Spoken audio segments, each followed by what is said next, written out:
आज की पहेली है कि वो क्या है जो मर्द में 3 और औरत में 4 हैं। जवाब जानने से पहले ये देखते हैं कि जब यही सवाल लोगों से पूछा जाए तो वो इसका क्या जवाब देते हैं। मर्द में 3 औरत में 4। कुछ समझ में नहीं आ रहा है।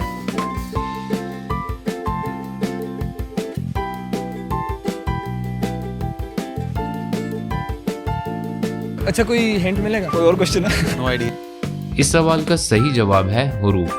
जी हाँ, मर्द में 3 हुरूफ हैं और औरत में 4। और क्या आप जानते हैं वो क्या है जो हम साल में एक दफ़ा ख़रीदते हैं और एक दफ़ा ही इस्तेमाल करते हैं? अगर आप जवाब जानते हैं तो कमेंट सेक्शन में टाइप करें। मज़ीद पहेलियों के लिए चैनल को सब्सक्राइब करना मत भूलें।